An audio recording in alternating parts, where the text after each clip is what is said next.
خوف کی کیفیت رہتی ہے، ڈر لگتا رہتا ہے، وسوسے آتے ہیں عجیب عجیب قسم کے، شاید وہم بھی ہے، وہم کی بیماری ہے.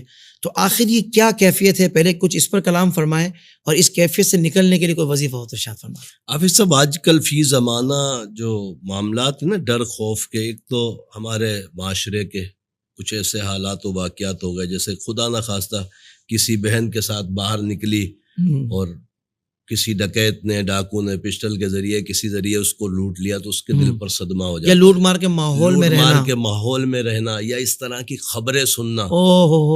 میڈیا تو آپ کو پتہ ہے نا کہ کتنا سا ہوتا ہے اور کتنا اس کو بنایا جاتا ہے. تو یہ دنیاوی احتیاط بھی ضرور کریں. ایسے مریض جن کا دل کمزور ہے، مطلب کمزور ہوتا نہیں ہے، وہ خود اپنے آپ کو مسلط کر کے کمزور بنا لیتے ہیں. ایسی خبروں سے، ایسے واقعات سے گھر والے بھی ایسے مریض کو اگر کوئی مبتلا ہو گیا ہے ڈر خوف میں، تو اس کو بچائیں. پہلی بات تو یہ کہ اس کا احتیاط کریں کہ اس طرح کی خبروں سے یہ محفوظ ہی رہے. صحیح. اچھا، دوسرا سبب اس کا یہ ہوتا ہے کہ جنات یا جادو یا اثرات کی وجہ سے بھی ڈر اور خوف کو مسلط کیا جاتا ہے. یہ باقاعدہ جادو کی قسموں میں ہے اس طرح کا. اس کے لیے تو پھر ظاہر ہے کہ جادو کے معاملات ہیں تو اس کا علاج پروپر ہوگا، اور انشاءاللہ اس میں صحیح ہو جاتا ہے. اور سب سے آسان جو وظیفہ جس پروگرام کے حوالے سے ہم یہاں بیٹھے ہوئے ہیں حافظ صاحب کے ساتھ الحمدللہ، تو ہم یہ چاہتے ہیں کہ آپ وظیفہ بھی پڑھیں. دنیاوی طور پہ احتیاط ضرور کریں، رب کی رحمت کی طرف بھی توجہ رکھنی ہے، اور وظائف بھی پڑھنے. تو وظیفہ جو ایسے لوگوں کے لیے جو ذہنی طور پہ مبتلا رہتے ہیں، پھر خواب بھی ان کو ویسے ہی آتے ہیں، ڈر خوف اپنے اوپر مسلط کرتے ہیں تو پھر خواب آتے ہیں.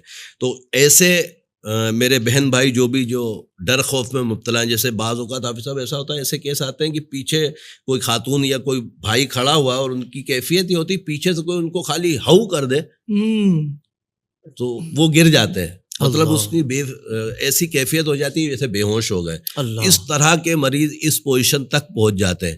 تو اس سے بچنے کا وہی طریقہ کہ ان لوگوں کو ان کاموں سے، ایسی چیزوں سے، خبروں سے دور رکھیں تاکہ ان کے دل پر مزید خوف نہ پہنچے. اور دوسری چیز یہ ہے، یا خبیرو یا اللہ، یا خبیرو یا اللہ 812 مرتبہ عشاء کے بعد روز ایسا مریض پڑھنے کے بعد دعا لازمی کریں، اس لیے کہ دعا ہماری عبادتوں کا مغز ہے. بہت اچھا. ہم جو ذکر اللہ کر رہے ہیں یہ اللہ کی عطا سے عبادتوں میں ہے، مگر عبادتوں کا صلہ اگر پانے ہیں تو ہمیں دعا کرنی ہے، رب کی بارگاہ میں گڑ گڑانا ہے اپنے مسئلے کے لیے. یا خبیرو یا اللہ 812 مرتبہ عشاء کے بعد پڑھیں. ایسے مریض، یا اگر وہ خود نہیں پڑھ سکتے، کیفیت زیادہ خراب ہو گئی ہے، تو پھر اس صورت میں گھر کا کوئی بھی فرد پڑھ کر پانی پہ دم کر کے ان کو پلائیں. مریض پہ بھی دم کریں، اللہ کے عطاؤں سے انشاءاللہ اسباب بنیں گے اور صحت یاب ہو جائیں گے انشاءاللہ.